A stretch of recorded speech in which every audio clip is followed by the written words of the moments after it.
انسانی اعضاء اور ٹیشوز کی اسمگلنگ کا اسکینڈل بے نقاب، ایف آئی اے اور ہیومن آرگن ٹرانسپلانٹ اتھارٹی کی اسلام آباد میں مشترکہ کارروائی، سیکٹر F71 اور E11 میں چھاپے، بھاری مقدار میں انسانی اعضاء برآمد، 3 چینی باشندوں سمیت 5 ملزمان گرفتار، 4 روزہ جسمانی ریمانڈ پر ایف آئی اے کے حوالے۔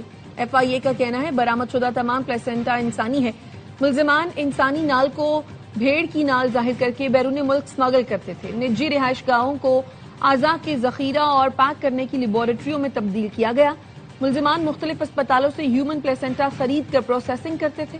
پلیسنٹا کو خشک کر کے بیرون ملک اسمگل کیا جاتا تھا۔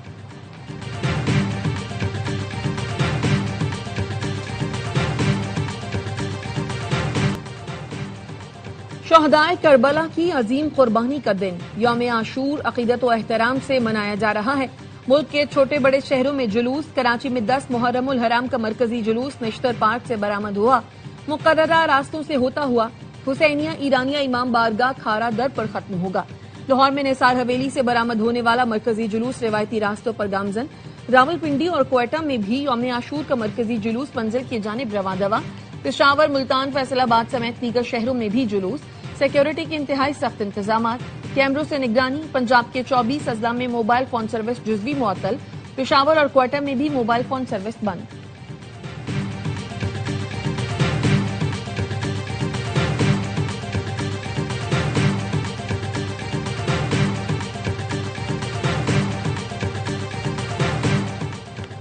یوم عاشور صبر، استقامت، ایثار، حق گوئی اور اصولوں پر ثابت قدم رہنے کا درس دیتا ہے۔ صدر آصف زرداری کا یوم عاشور پر قوم کے نام پیغام، کہا واقعہ کربلا محض ایک تاریخی سانحہ نہیں، ایک دائمی پیغام اور ایک زندہ درسگاہ ہے۔ وزیر اعظم شہباز شریف نے کہا واقعہ کربلا پیغام دیتا ہے اصولوں کی پاسداری مہذب معاشرے کی بنیاد ہے۔ انفرادی اور اجتماعی زندگیوں میں عدل، صبر اور ذمہ داری کو فروغ دینا ہوگا۔ اختلافات اور انتشار کے بجائے باہمی احترام اور رواداری کو مضبوط بنایا جائے۔ وزیر داخلہ محسن نقوی نے کہا شہدائے کربلا کی ابدی تعلیمات پر عمل پیرا ہو کر ٹیم امت مسلمہ ہر چیلنج کا مقابلہ کر سکتی ہے۔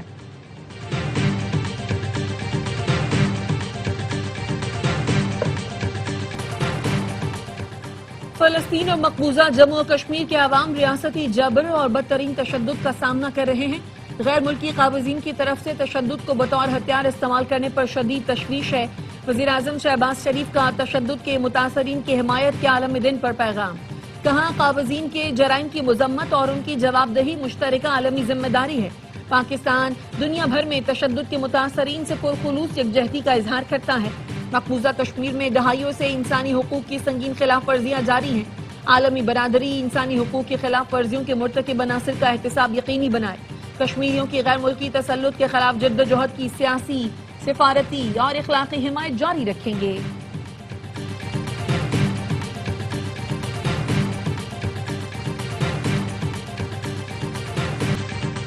امت مسلمہ کے اتحاد میں مزید مضبوطی وقت کی اہم ضرورت ہے، دعا ہے ہم ایک پرچم تلے متحد ہو جائیں۔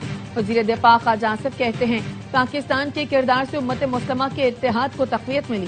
ایران، فلسطین اور لبنان کی قربانیاں رائے گاہ نہیں جائیں گی، وہ وقت دور نہیں جب فلسطین آزاد ریاست بنے گا، لبنانی عوام اسرائیلی ظلم و ستم سے نجات حاصل کریں گے۔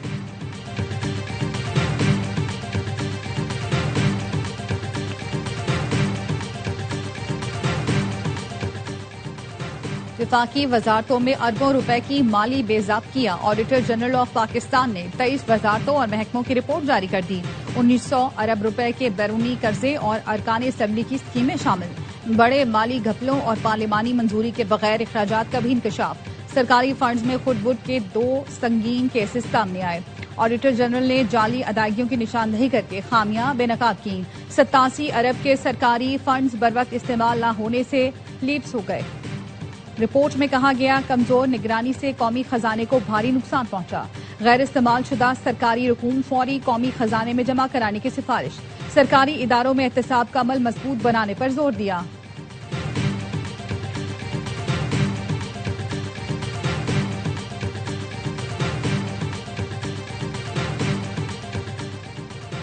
امریکہ اور جی سی سی کا مشترکہ بیان غیر ذمہ دارانہ ہے۔ ایران نے مشترکہ اعلامیے کو مداخلت اور اشتعال انگیز قرار دے دیا۔ ایرانی وزارت خارجہ کا کہنا ہے یہ علاقائی سلامتی کو نقصان پہنچانے اور تنازعات کو ہوا دینے کی کوشش ہے۔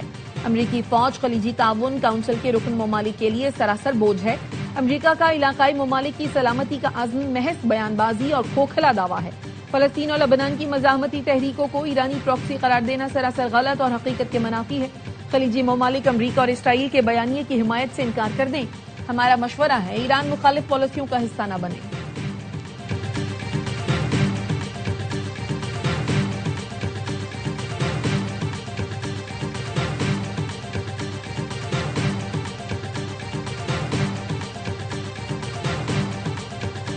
عالمی مارکیٹ میں تیل $70 فی بارل سے نیچے آ گیا۔ پاکستان میں پیٹرول $225 فی لیٹر کیا جائے۔ امیر جماعت اسلامی حافظ نعیم الرحمان کا مطالبہ، کہا آئل مارکیٹنگ کمپنیوں کو جواز بنا کر عوام کو ریلیف سے محروم نہ کیا جائے۔ معیشت کا پہیہ چلانا ہے تو پیٹرول اور ڈیزل سستا کرنا ہوگا۔ پیٹرولیم لیوی ختم کر کے عوام کو حقیقی ریلیف دیا جائے۔ اسرائیل کا جنوبی لبنان کے قصبے مرفادون پر حملہ، 2 افراد جاں بحق، 1 شخص زخمی۔ فضائی بمباری سے نبطیہ میں متعدد عمارتوں کو نقصان پہنچا۔ اسرائیلی فوج کی جانب سے فلسطینیوں کی بھی نسل کشی۔ جبالیہ البلد میں ڈرون حملہ، 2 فلسطینی شہید ہو گئے۔ مقبوضہ مغربی کنارے میں اسرائیلی فوج کا شادی کی تقریب پر دھاوا، آنسو گیس کے شیل فائر کیے۔ دولہا کے 3 بھائیوں کو حراست میں لے لیا۔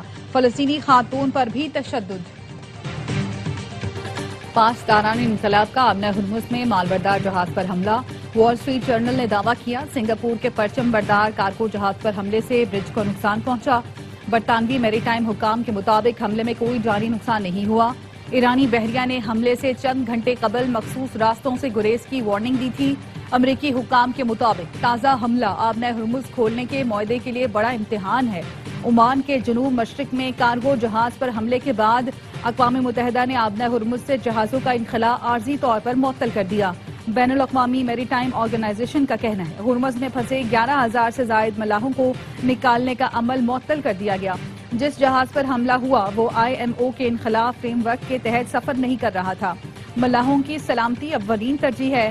بحری حفاظت یقینی بنانے کے لیے انخلاء کا منصوبہ اس وقت تک روکا جائے گا جب تک مزید وضاحت حاصل نہیں ہو جاتی۔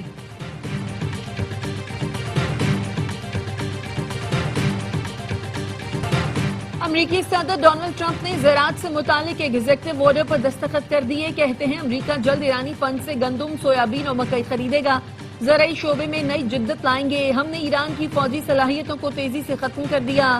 ایران کو جوہری ہتھیار رکھنے کی اجازت نہیں دے سکتے۔ ایران کو ایٹمی ہتھیار مل گئے تو وہ اسے پہلے ہی گھنٹے میں استعمال کرے گا۔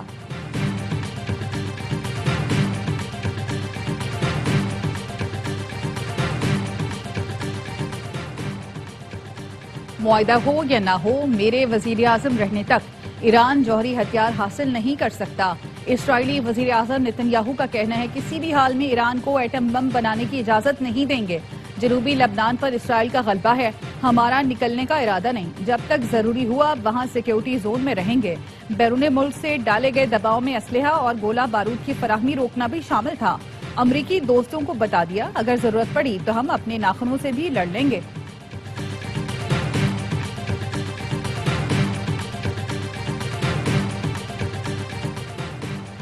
حزب اللہ نے دریائے لتانی کے شمال میں غیر مسلح ہونے سے انکار کر دیا۔ اسرائیل سے لبنان سے غیر مشروط انخلاء کا مطالبہ، کہا اسرائیل کو ہر صورت مکمل اور غیر مشروط طور پر لبنان سے نکلنا ہوگا، جس کے بعد ہی ہتھیاروں پر بات ہوگی۔ حزب اللہ کے سربراہ نعیم قاسم کا کہنا ہے اسرائیل لبنان پر قبضے کی نیت سے آیا ہے، مزاحمت نئے مرحلے میں داخل ہو چکی۔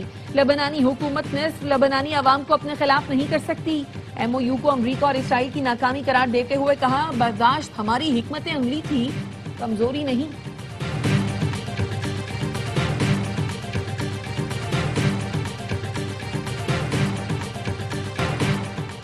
اطالوی وزیر اعظم جارجیا میلونی نے نیٹو چیف کا بیان مسترد کر دیا۔ پیرس میں فرانسیسی صدر ایمانوئل میکرون کے ساتھ نیوز کانفرنس میں کہا اٹلی نے ایران کے خلاف جنگ میں کبھی حصہ ہی نہیں لیا۔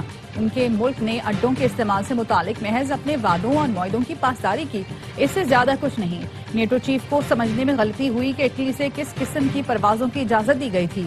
دعویٰ کیا نیٹو چیف نے اپنی غلطی درست کرتے ہوئے اس بارے میں وضاحت بھی کی ہے۔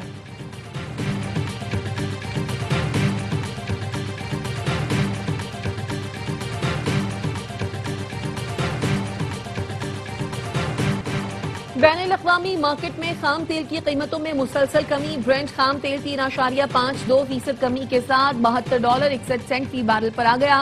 امریکی ویسٹ ٹیکسس خام تیل 3.6% کمی سے $69.33 فی بیرل پر ٹریڈ کر رہا ہے. سعودی آئل کمپنی آرامکو نے تقریباً 4 ماہ بعد راس تنورہ ٹرمینل سے تیل کی لوڈنگ دوبارہ شروع کر دی. متحدہ عرب امارات کے بعد عراق نے بھی اوپیک سے علیحدگی کا اشارہ دے دیا. عراقی حکام نے اوپیک سے مطالبہ کیا کہ عراق کے تیل کی پیداوار کے کوٹے میں خاطر خواہ اضافہ کیا جائے، ورنہ عراق کے پاس تمام آپشنز موجود ہیں.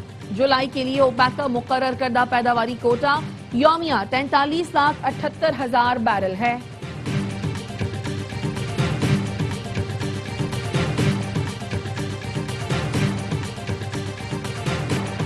وینزویلا میں خوفناک زلزلے سے اموات کی تعداد 235 ہو گئی. 4,300 افراد زخمی، ہزاروں لاپتہ. وینزویلا کی وزارت صحت کا کہنا ہے ہلاکتوں میں اضافے کا خدشہ ہے. ریسکیو آپریشن جاری ہے. کراکس میں 24 گھنٹے سے زائد ملبے تلے دبی خاتون کو زندہ نکال لیا گیا.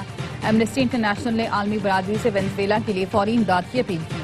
کہا زلزلے کی تباہ کاریاں وینزویلا کے پہلے سے جاری انسانی بحران کو مزید سنگین بنا سکتی ہیں.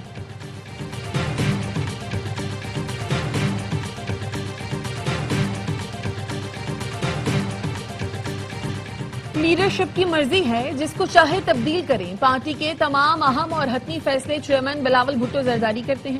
وزیر داخلہ سندھ ضیاء الحسن لنجار کہتے ہیں ایک ایم پی اے نے سندھ اسمبلی کے فلور پر کھڑے ہو کر دھمکی دی.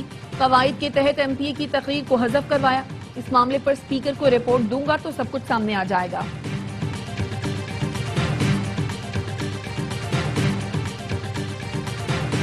مصنوعی اور غیر قانونی منشیات کی نئی اقسام نوجوانوں کے لیے سنگین خطرہ بن رہی ہیں.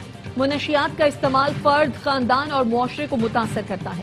صرف قانون نافذ کرنا کافی نہیں، آگاہی، تعلیم اور بحالی پر بھی توجہ دینا ہوگی. صدر آصف زرداری کا منشیات کے استعمال اور سمگلنگ کے خلاف عالمی دن پر پیغام. کہا سوشل میڈیا پر منشیات کو فیشن اور کامیابی کی علامت بنا کر پیش کیا جا رہا ہے.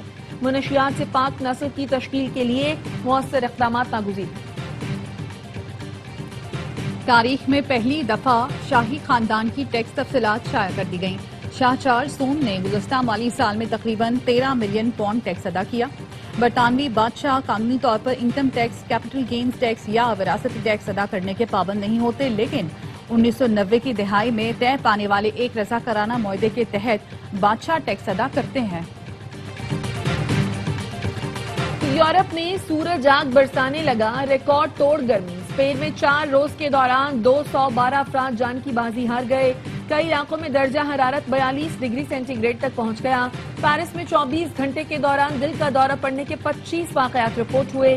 فرانس بھر میں 3 سالہ بچے سمیت 52 افراد جان سے گئے. سوئٹزرلینڈ میں گرمی کا 80 سالہ ریکارڈ ٹوٹ گیا. نیدرلینڈز میں ریڈ الرٹ جاری.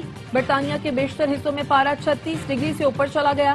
شدید گرمی کے باعث اسپتالوں میں کولنگ سسٹم بیٹھنے سے طبی آلات نے کام چھوڑ دیا. غیر ہنگامی آپریشنز اور سکین عارضی طور پر ملتوی کر دیے گئے.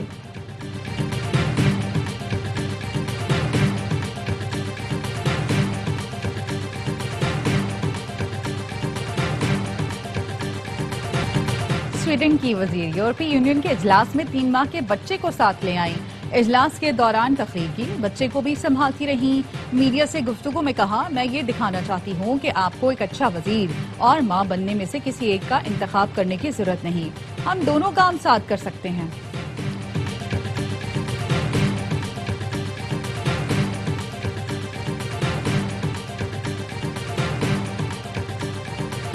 فیفا ورلڈ کپ کا پہلا اپ سیٹ ایکواڈور نے جرمنی کو 2-1 سے ہرا کر ناک آؤٹ میں جگہ بنا لی. آئیوری کوسٹ، جاپان، سویڈن اور آسٹریلیا نے بھی اگلے مرحلے کے لیے کوالیفائی کر لیا.